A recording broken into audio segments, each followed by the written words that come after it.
کل مولانا فضل الرحمان صاحب اور عمر ایوب صاحب نے بات کی ہے جو چمن میں اس وقت ہو رہا ہے اور پوری فاٹا آپ وزیرستان وزیر مسعود اور ادھر ممن باجوڑ جتنی بھی ہماری پشتون بیلٹ ہے وہ اس وقت سراب احتجاج ہے کیونکہ کاروبار بند ہے.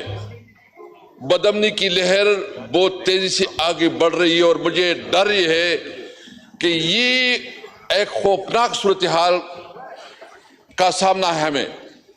مجھے افسوس اس بات پہ ہے کہ یہاں اسمبلی میں کوئی سنجیدہ نہیں لے رہا اس کو. کل بھی بات ہو رہی کوئی منسٹر نہیں ہے. ان کا یہ رویہ ہے یہ انتہائی قابل مذمت ہے.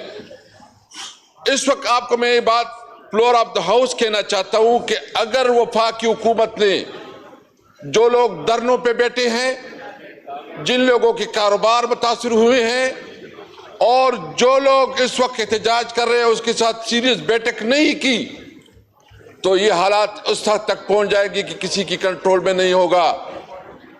میں آپ سے ملتمس ہوں اسپیکر صاحب آپ کی اس چیئر سے ملتمس ہوں کہ میں نے خود جب اس پوزیشن پہ تھا ایک اسپیشل کمیٹی بنائی تھی. میں چاہ رہا تھا کہ بلاول صاحب بھی ہو.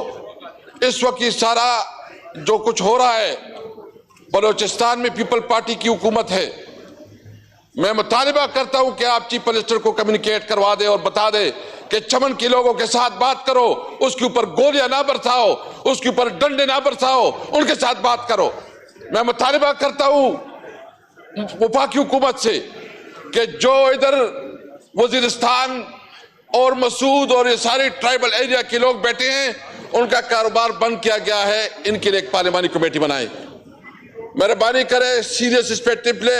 خدا نخواستہ یہ ہمارے ہاتھ سے نکل جا رہا ہے اور ہم مجبور مذمت کرتے ہیں چمن میں جو کچھ ہو رہا ہے.